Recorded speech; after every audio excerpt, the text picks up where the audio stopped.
तो आज हम करने वाले हैं संविधान सभा की क्लास 4 का रिवीजन।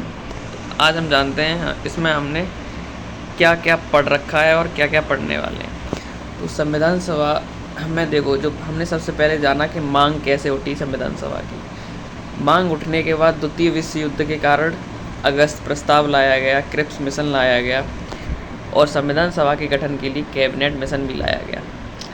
फिर हमने तीसरा पॉइंट पढ़ने वाले हैं कि कार्य प्रणाली यानी फंक्शनिंग कैसे हुई संविधान सभा की। समितियां पढ़ने वाले हैं। फिर उसके बाद हम पढ़ेंगे वाचन को, फिर पढ़ेंगे अन्य कार्य को इसके। ठीक है, ये पॉइंट क्लियर है कैसे कैसे क्या पढ़ना है। ठीक है, फिर बात करते हैं कार्य प्रणाली की। तो कार्य प्रणाली की बात ऐसे है कि सबसे पहले संविधान सभा का गठन 6 दिसंबर 1946 को हुआ। अब इसमें संविधान सभा की कितनी बैठकें हुई, तो 5 सिटिंग हुई। 1 बैठक, 2 बैठक, 3 बैठक, 4 बैठक और 5 बैठक। और जो फर्स्ट सिटिंग हुई वो तुम्हारी 9 दिसंबर 1946 को हुई, जिसमें टोटल 389 मेंबरों में से केवल 211 सदस्यों ने हिस्सा लिया। क्या कारण था इसका? तो इसका कारण था कि जो मुस्लिम लीग थी ना, मुस्लिम लीग ने इस बैठक का बहिष्कार कर दिया था। किसके लिए? पृथक पाकिस्तान की मांग को लेकर। ठीक है, और जो देसी रियासतें थीं उन्होंने भी क्या किया था, देसी रियासतों में भी अधिकांशतः प्रतिनिधि अनुपस्थित रहे थे। इसका कारण ये था कि जो लोग थे ना वो उन लोगों का मतलब है जो देसी रियासत है, वो कहते हैं हम राजा महाराजा है यार, अगर हम लोकतंत्र बन गया तो उनको कोई पूछेगा? उनको कोई नहीं पूछेगा। ये डर था उनके अंदर। बस इसी डर के कारण वो मतलब उन्होंने पार्टिसिपेट नहीं किया था इसमें।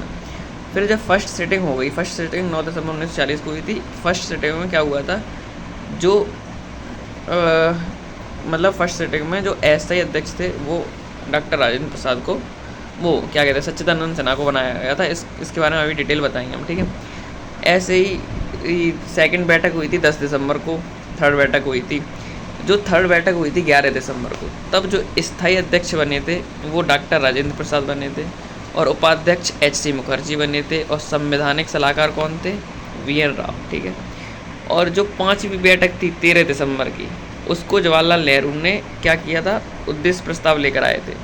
ये बहुत याद रखना है कि कब 5वीं बैठक में, तारीख 13 दिसंबर को 5वीं बैठक हुई थी, तो 5वीं बैठक में लाया गया था कौन सा? उद्देश्य प्रस्ताव। ठीक है, ये चीज़ क्लियर हो गई। अब आगे बढ़ते हैं, नेक्स्ट पॉइंट पे बात करते हैं कि यानी कि 9 दिसंबर, कब? 9 दिसंबर 1946 को क्या हुआ था तो 9 दिसंबर 1946 को पहली बैठक हुई थी और जो अस्थायी अध्यक्ष है वो चुने गए थे डॉक्टर सच्चिदानंद सिन्हा, जो कि सबसे वरिष्ठ कौन थे? सबसे वरिष्ठ थे, यानी कि बड़े बूढ़े थे इनको मनोनीत किया गया। और जो अस्थायी उपाध्यक्ष थे वो थे फ्रैंक एंथनी। ठीक है, फ्रैंक एंथनी थे। और जो 9 दिसंबर को बैठक हुई थी उसको संबोधित किसने किया था? तो JB कृपलानी ने किया था। फिर 11 दिसंबर को बैठक हुई जिसमें स्थायी अध्यक्ष चुना गया किसको? डॉक्टर राजेंद्र प्रसाद को, और उपाध्यक्ष चुना गया HC मुखर्जी को। ठीक है, और संवैधानिक सलाहकार कौन बने? तो VN राव। अब नेक्स्ट स्लाइड पे देखते हैं क्या है। फिर हुई 13 दिसंबर की बैठक, 13 दिसंबर 1946, 5वीं बैठक, जिसमें जवाहरलाल नेहरू ने उद्देश्य प्रस्ताव प्रस्तुत किया।